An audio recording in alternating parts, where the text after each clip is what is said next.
Inclusive innovation ideas है और बहुत सारे हैं। गवर्नमेंट ने भी करीब 30 to 35 डिफरेंट इवेंट्स ऑर्गेनाइज करती है एक साल में, पर्टिकुलर आइडियाज़ को डिस्प्ले कराने के लिए, वो भी फ्री ऑफ कॉस्ट। आप में से कितने लोग हैं जिनको ये पता है?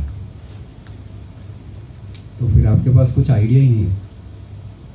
आपको कुछ आइडिया नहीं है कि बाहर क्या हो रहा है। आप सुबह आते हो कॉलेज और बस ख़त्म। बाहर देखिए तो सही, बाहर एक बहुत बड़ी दुनिया है। उसको एक्सप्लोर कीजिए, आपको खुद को खुद पता चल जाएगा कि आपको क्या करना है। Very well said, sir. Next question is, what if the existing startup collapse? क्योंकि सर यहाँ पर जो हमारे ई कैफे के स्टूडेंट्स हैं, कई बार ऐसा होता है कुछ स्टार्टअप हम लोग पिकअप करते हैं, आगे तक बढ़ते हैं, बट वो बीच में कहीं ना कहीं कोलैप्स हो जाता है। अगर ऐसा होता है उस केस में क्या किया जाए? कोलैप्स होने के 2-3 रीजंस हो सकते हैं कि या तो उसमें पूरा एफर्ट नहीं लगा, या फिर ऑलरेडी वो मार्केट में एग्जिस्टिंग है जो काफ़ी बेटर है आपने जो सॉल्यूशन दिया है मार्केट को उससे, या फिर कस्टमर कहीं ना कहीं आपसे रिलेट नहीं हो पा रहा। ये 3 चीज़ें ध्यान में रखोगे तो आप जरूर सक्सेस होंगे। सीधा सा fund. Now sir, next question is that experience from an idea to a successful model. Sir कैसे हम लोग एक आइडिया है और कैसे जैसे आपका फोल्डिंग बाइसिकल है, कैसे पिकअप हुआ, कैसे स्पार्क प्लग में एकदम इग्निशन हुआ, कैसे आगे बढ़ा, इसके बारे में सर कुछ बताइए। आपका लाइव एग्जांपल है तो सर उससे कुछ सीखने को मिले हम लोगों को। जब मैंने पहली फोल्डिंग बाइसिकल बनाई थी तो चली ही नहीं थी, और ये किसी को नहीं मालूम, सिर्फ मुझे मालूम। मैंने 3 वर्जन्स बनाए उसके, 3rd वर्जन में जाके मैं सक्सेसफुल हुआ। और साइकिल दिखने में नॉर्मली दिखती है, पर एक साइकिल में करीब 450 पार्ट्स होते हैं। सबको असेंबल करना, सबके बारे में ध्यान रखना, सारी चीज़ों को सही लगाना, ये सारी चीज़ें बहुत मायने रखती है। एक भी चीज़ कहीं मिसयूज हुई तो कुछ भी नहीं हो कर सकते, फिर आप फिर से शुरू करना पड़ेगा। तो कहीं ना कहीं आपको सारी चीज़ें माइंड में रखना होता है। अभी जैसे आप बोल रहे हो कि एक्सपीरियंस फ्रॉम एन आइडिया, आप जब तक उसको डेवलप नहीं करोगे, उसके बारे में रिसर्च नहीं करोगे, तो आपको उस आइडिया को डेवलप करने का रास्ता ही नहीं मिलेगा। जैसे ही आप उसको डेवलप करते जाओगे, आगे के रास्ते खुद ब खुद मिलते जाएंगे। आप अगर एक गिलास भी बनाते हो तो पहला गिलास भले ही गलत बने, एक कुम्हार एक मटका भी बनाता है, उसके बच्चे को भी सिखाता है, तो पहले 10 मटके गलत ही बनाता है बच्चा, पर उस कुम्हार को उसको इंस्पायर करना होता है कि नहीं ऐसा नहीं ऐसा। अगर वो बोले कि जा तुझसे तो बनेगा ही नहीं, तो लड़का कभी भी मटका नहीं बना पाएगा। तो कहीं ना कहीं हमारे इंस्पिरेशंस हमें बहुत अफेक्ट करते हैं।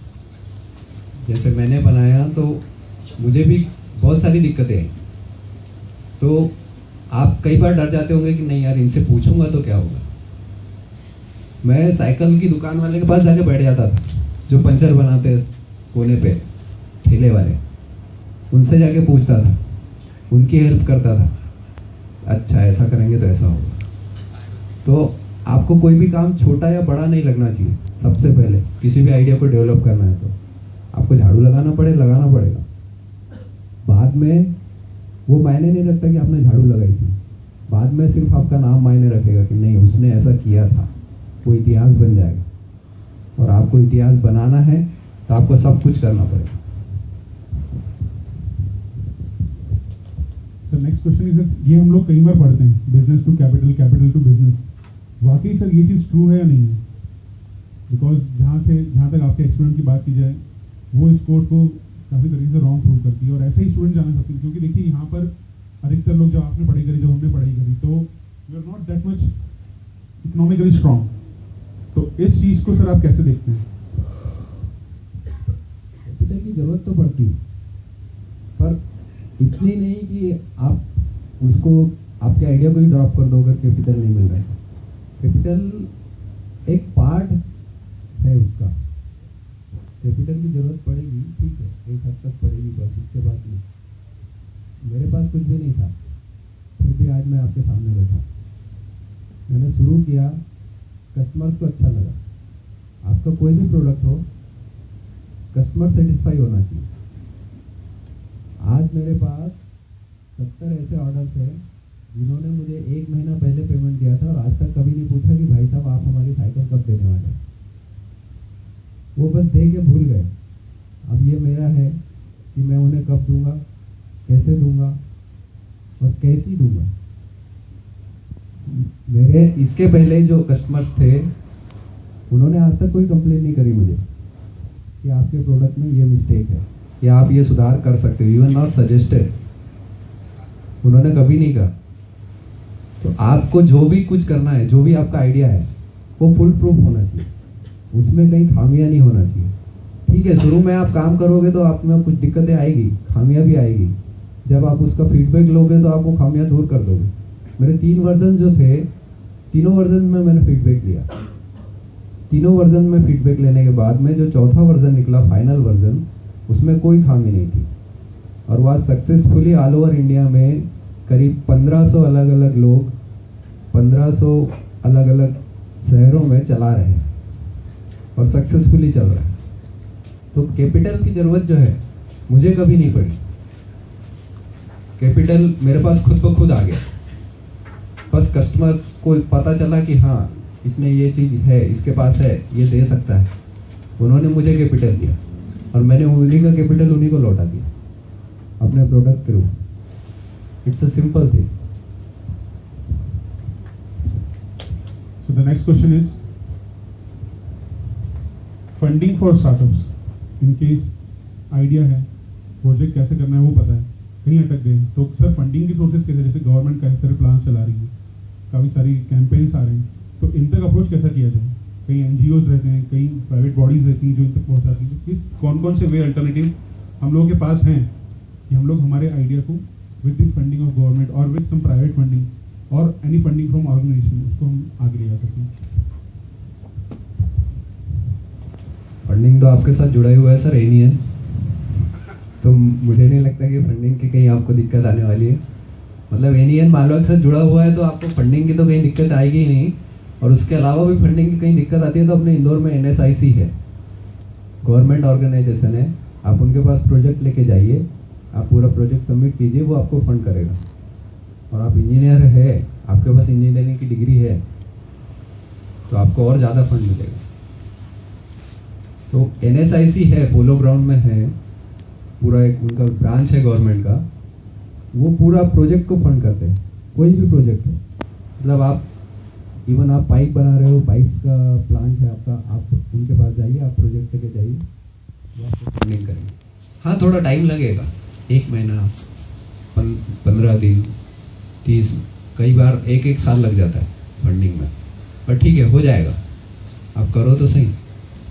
पोलो ग्राउंड में है, मतलब आपका नियरेस्ट लोकेशन जो है, आप गवर्नमेंट के पास जाइए और उसमें आपको कोई खर्चा नहीं है, आप बस आप प्रोजेक्ट फाइल लेके जाइए, उन्हें दिखाइए, आपको फंड मिल जाएगा।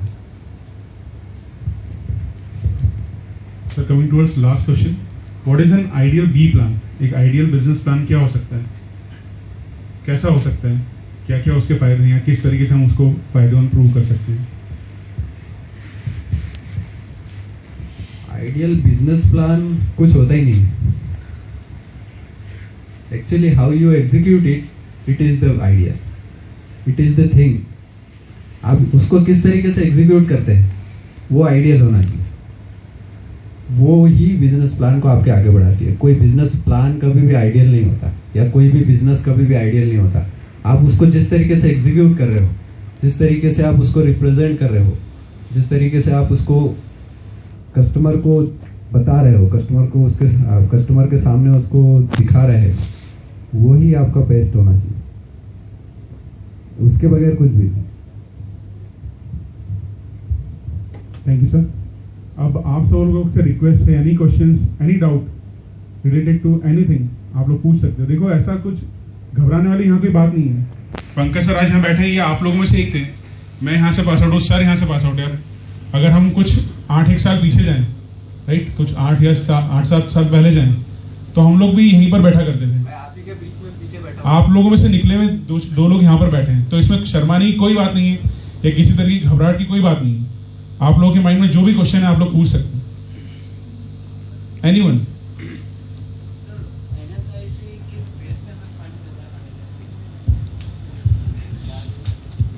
NSIC आपके प्रोजेक्ट के ऊपर आपको फंड देगा, आपको आपका प्रोजेक्ट उन्हें समझाना पड़ेगा।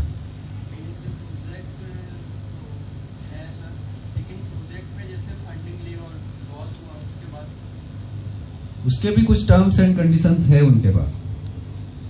तो आप ऐसा मत डरिए कि आप गवर्नमेंट ने आपको फंड दिया तो आपसे वापस भी मांगेगी।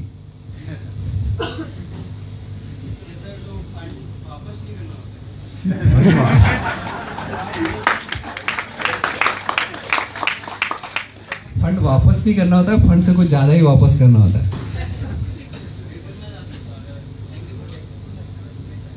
आप समझे कि नहीं समझे? क्या समझे? ये कि फंड तो देंगे पर उसमें इंटरेस्ट लाइक अ लोन, बैंक लोन। हाँ, बैंक लोन के टाइप होता है, पर उसमें भी जैसे आप कुछ सक्सेसफुल हुए, कुछ टर्म्स ऐसी है गवर्नमेंट की कि कुछ फील्ड्स ऐसी हैं कि अगर आप उसमें पर्टिकुलर फील्ड्स में काम करते हो तो आपको उसका करीब 25% ही देना पड़ता है कई बार।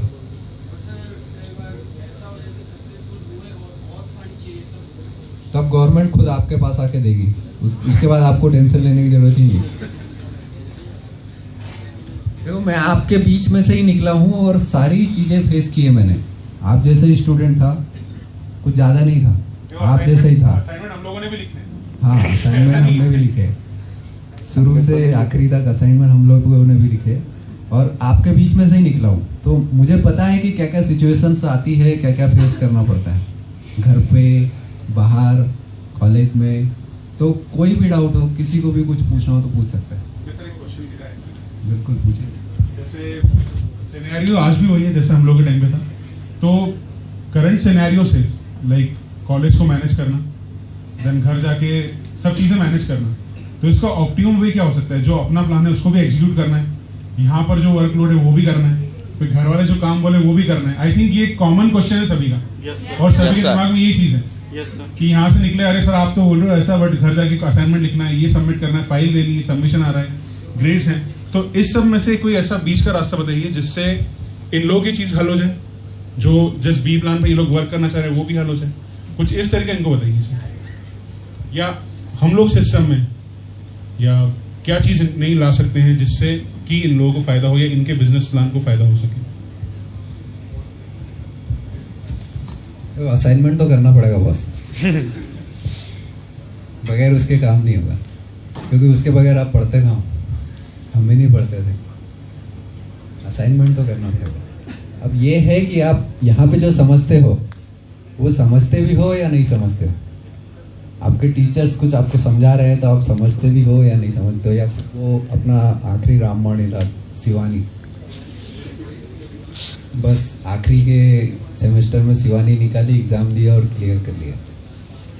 कुछ ऐसा अप्रोच निकाला जा सकता है कि आपको प्रैक्टिकल लर्निंग हो, कॉलेज में ही हो, घर जाके उसको समझना ही ना पड़े, दोबारा बुक से पढ़ना ही ना पड़े।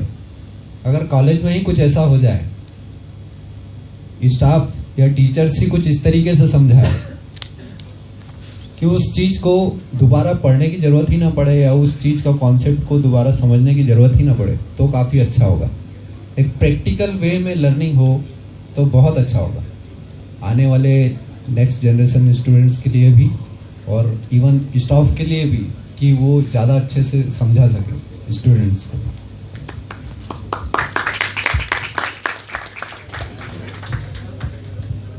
और भी सर आइडियाज तो सर बहुत सारे आते हैं, पर सर उनमें प्रेफरेंस किसको देना चाहिए और राइट टाइम कब होता है उसको एग्जीक्यूट करने के लिए? ये कॉलेज लाइफ में आपके पास आइडिया है हाँ है तो यही राइट टाइम है उसको एग्जीक्यूट करने का। सर, पर उसके लिए वहाँ पे रहना, प्रेजेंस देना, उसके लिए प्रोजेक्ट बनाना और अदर चीज़ें भी होती है जो देखिए, बहुत सारे आइडिया ऐसे होते हैं हम उसके बारे में सोचते हैं और छोड़ देते हैं, उस पर कुछ कभी वर्कआउट ही नहीं करते। बहुत सारे आइडियाज ऐसे हैं जो ऑलरेडी है मार्केट में, हम भी सोचते हैं कि यार ऐसा करेंगे तो ऐसा हो जाएगा, पर वो ऑलरेडी हो चुका होता है, हमें पता ही नहीं होता। जब हम उसके बारे में सर्च करते हैं तब पता होता है कि हाँ ये तो ऑलरेडी हो चुका है, तो ये तो कुछ कर ही नहीं सकते इसमें। पर उसी चीज़ को, उस चीज़ में आप क्या नया कर सकते हो? अगर उस चीज़ में कुछ नया कर सकते हो तो आप वो आइडिया डेवलप कर सकते हो, या डायरेक्ट उस कंपनी को अप्रोच कर सकते हो कि आप इसमें ये करेंगे तो कुछ ऐसा होगा। कुछ अच्छा होगा तो कंपनी आपको अपनी तरफ से फंडिंग करके, बहुत सारी कंपनी करती है, अपनी तरफ से फंडिंग करती है और आपका आइडिया वो परचेस करती है, आपको फंडिंग देती है और आप उन्हीं के प्रोडक्ट को और बेहतर बना देते हैं। अभी मेरे पास 3 अपॉर्चुनिटीज़ है, आप में से अगर कोई लेना चाहे तो मैं आपसे शेयर करना चाहूँगा आखिरी में। अभी मैं बताऊँगा आखिरी में, सारा पैनल डिस्कशन हो जाए उसके बाद, कि आप लोगों में से कुछ आर्टिस्ट होंगे, कुछ लोग कुछ करना चाहते होंगे, तो उनके लिए मेरे पास 3 अलग अलग अपॉर्चुनिटीज़ है, मैं शेयर करूँगा आपसे आखिरी में। तो कोई चाहे अगर जुड़ना मुझसे तो जुड़ सकता है।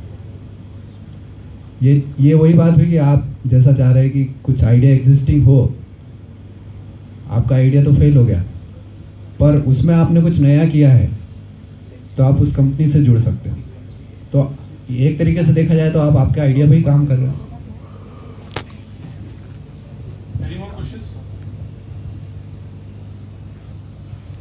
उड़िया भाई, उड़िया, तू भी उड़िया। सर आपके माइंड में कब आया कि मुझे फोल्डिंग बाइसिकल बनाना?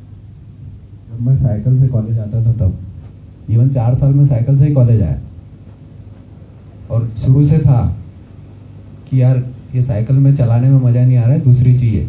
और जब मैंने नेट पे सर्च किया तो अवेलेबल थी उस टाइम भी, आज भी अवेलेबल है, उसी कंपनी की बाइसिकल अवेलेबल है। पर इंडिया में कोई भी नहीं है जो फोल्डिंग बाइसिकल बनाता हो, ऑल ओवर इंडिया में एक भी नहीं है। और जो बाहर की बाइसिकल आती है फोल्डिंग वाली, वो करीब 30,000 की आती है स्टार्टिंग प्राइस, बेसिक मॉडल। और अगर उसमें गियर्ड वर्जन और ये सारी चीज़ें देखें तो वो करीब 40,000 की पड़ती है। तो वही चीज़ अगर हम इंडिया में बनाएं तो 4,000 में बन जाए तो क्या बुरा। और मेरे जैसे और भी होंगे, मैंने यही सोचा था कि मेरे जैसे और भी होंगे जो खरीदना तो चाहते हैं पर 40,000 नहीं 4,000 में, तो उनको एक बेटर सोल्यूशन दे सकूं, तो उससे अच्छा और क्या कर सकता है।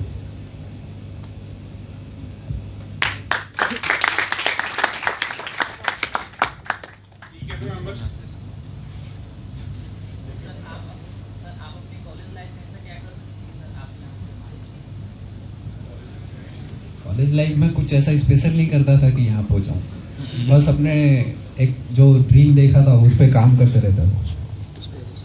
कभी भी, मतलब आज टाइम नहीं मिला ठीक है, कल टाइम मिला, कल थोड़ा बहुत काम कर लेता।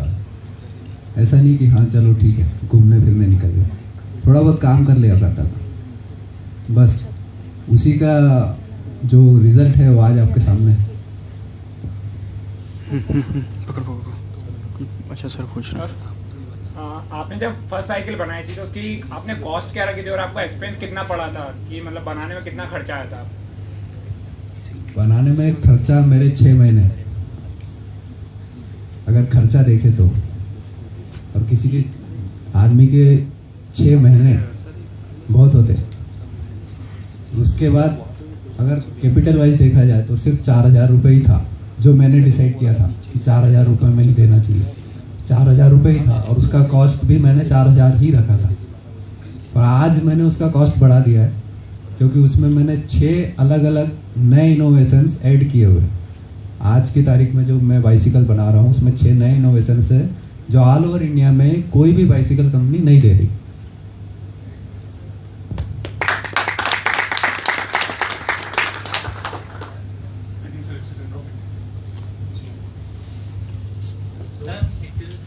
सर आपको कोई सब्जेक्ट में ब्रेक था या सीजीपी? बिल्कुल था, बिल्कुल था, उसकी टेंशन मत लीजिए, सबको था। यहाँ जो बैठे हैं ना उनको बहुत बैक लगे, सबको था। बैक लगने के बाद इतने आ गए। जो टॉपर थे ना वो आज भी किसी कंपनी में कहीं जॉब कर रहे हैं पर सेटिस्फाइड नहीं है, जिनको कभी बैक नहीं था। मेरे साथ वाले ही है, ऐसा नहीं है कि मुझे बैक नहीं था, किसी और को बैक नहीं था, सबको बैक था। सर आपको जरूरत कैसे पड़ी कि ये बाइसिकल बनवाने की फोल्डिंग? वैसे आपने तो बोला कि मुझे नहीं चेंज करना थी, लेकिन उसके अलावा भी मैंने जो सर्वे किया, जैसा मैंने बताया कि आपके पास आइडिया है तो आप सर्वे कीजिए, ये आप कर सकते हो या ऑलरेडी एग्जिस्टिंग है। तो जब मैंने सर्वे किया तो तब मुझे पता चला कि कहीं ना कहीं मार्केट में इसकी रिक्वायरमेंट है। मेरे जैसे बहुत से लोग हैं जो चाहते तो है खरीदना, पर उनके पास इतना फंड नहीं है कि वो खरीद सके उसको। तो उसी चीज़ को अगर इंडिया में बनाए और कॉस्ट कम हो तो वो ही खरीदेंगे, बजाय कि इम्पोर्टेड बाइसिकल खरीदेंगे। That's why I have developed it. लेकिन जैसे मार्केट में अवेलेबल तो थी इंडिया के बाहर, तो आपने क्यों बनाया? मार्केट वैसे में अपन करते हैं कि, लेकिन वो जो बनाई आपने यहाँ पर और वो वहाँ पर बनी, तो अपनी जो बनी चीज़ है उसकी कॉस्ट मतलब जैसे अगर अपन सोचे कि बन गई है, दूसरी बनी है, तो इसको क्यों बना? उसने बना भी ली, उसके बाद भी उसकी कास्ट 30,000 है, और मैंने तो यही बनाई, उसके बाद भी उसकी कास्ट 4,000। तो यही डिफरेंस था मेन, और यही था रीज़न जिसके कारण मैंने उसको बनाया। एक आपका प्रोडक्ट जो भी है, आप जो भी बनाना चाहते हैं, वो कॉमन पीपल तक पहुंचना चाहिए। कॉमन पीपल तक कब पहुंचेगा? सस्ता होगा। इतना भी सस्ता नहीं कि ये चाइना का ही माल है, लोग चाइना मतलब हाँ। टिकाऊ भी होना चाहिए, एक टिकाऊपन भी होना चाहिए, एक कस्टमर सेटिस्फेक्शन भी होना चाहिए कि हाँ कुछ हमने कुछ लिया और अच्छा लिया, अच्छा मिल गया। अब वही चीज़ मैं इंपोर्ट करवाता हूँ। मान लो चलो मैं नहीं बना, वही चीज़ मैं इंपोर्ट करता वहाँ से और आज देता, मार्केट में बेचता, उसी चीज़ को बेचता, तो करीब अगर मैं 40,000 में खरीदता तो करीब 42,000 में तो बेचता। 42,000 में कितने कस्टमर्स खरीदते मुझसे? 5-6 खरीदते, अगर पूरा ऑल इंडिया में तो 30-40 आज मेरे पास 3,000 से ज़्यादा कस्टमर्स है। तो ये इसी का रीज़न है।